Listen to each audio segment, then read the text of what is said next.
Welcome to Julia Child's Kitchen. Today I'm going to show you how to make Healthy beef chicken and turkey enchiladas. enchiladas. So in the pan I have 1 tablespoon of canola oil. I have 1 tablespoon of minced garlic. I'm going to add to it 1 cup of brown rice, and this is probably 3/4 of a cup of a diced onion. The canola oil and the diced onion are purely optional.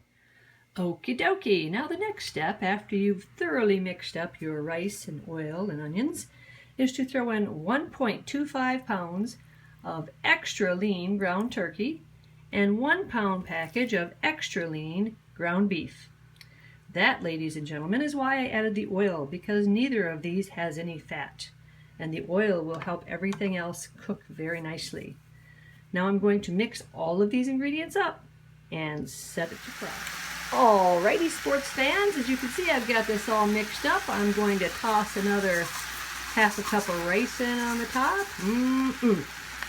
I'm going to put the lid on this pan and let it cook for a while before I stir it again. While that's cooking, I'm going to take my Campbell's cheddar cheese soup and my Rotel diced green tomatoes, and I'm going to mix them together in a bowl and throw them in the microwave for 2 minutes.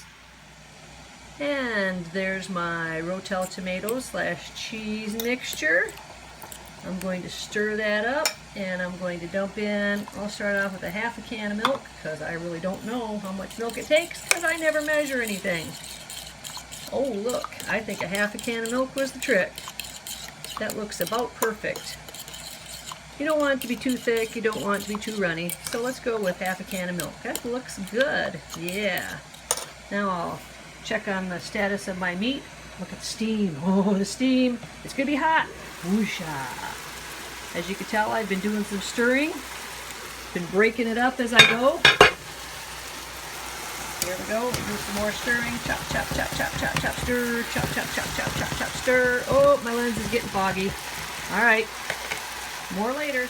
Alrighty, now when your meat appears to be done, you can go ahead and add your 1/3 cup of taco seasoning and a cup of water. And it usually is going to take a little bit more than a cup of water, because it's going to get thick really fast. And I think that's because of the rice. But stir all this stuff up in here and see how it goes. And then if it's super thick, you just got to add more water. Okie dokie, this is what it looks like after 3 cups of water. You can see it's just a little bit on the soupy side, but have no fear, it'll cook down. And if you're in a big hurry and you don't have time for it to cook down because you want to get your tortillas made, then just start off with 2 and just add a little trickle here and a trickle there until it gets, you know, to the consistency that you want it to be. I like to have mine be a little bit soupy now, because I want my rice to finish cooking and get all full and plump and yummy. So my meat is cooking down now. It's getting thicker. So let me explain to you what the next steps are. You're going to take a little bit less than half of your Rotel cheese soup mix, and you're going to put it in the bottom of a casserole dish. Then you're going to take 5, I use whole wheat tortillas, put them on there. Half of your mixture is going to go in the tortilla shells. So it really makes 10. Depending on how much meat you put in them, you could probably get 12. I'm going to put my meat across here. I'm going to cover it in salsa. I'm going to roll it. I'm going to put it in the pan. And when I get 5 of them made across the pan, I'm going to cover them with mozzarella cheese. Yeah. I'll also sprinkle a little dribble of this across the top too. Okay, so here's how you fill her up.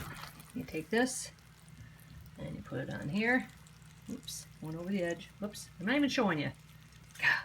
Put a little bit more on there. Boom. Put some salsa on there.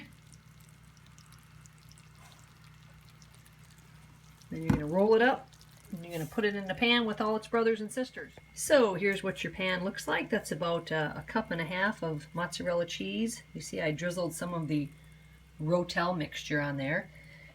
And if you know anything about me, you know 2 things. A, oh man, do I love to cook. Not really. B, it's all about the presentation, so we have to sprinkle some of this Fiesta blend cheese on top. Just very lightly sprinkle, just less than a handful of it on there. And C, I love cheese. Okay, the next step is to set your oven for 375 degrees and put that baby in there for 20 minutes. Pull it out and enjoy.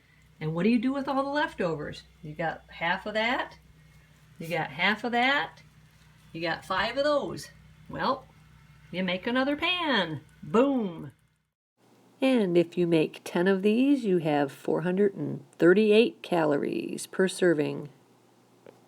On the other hand, if you make 12 of them, you're down to 385 calories per serving. Yummy!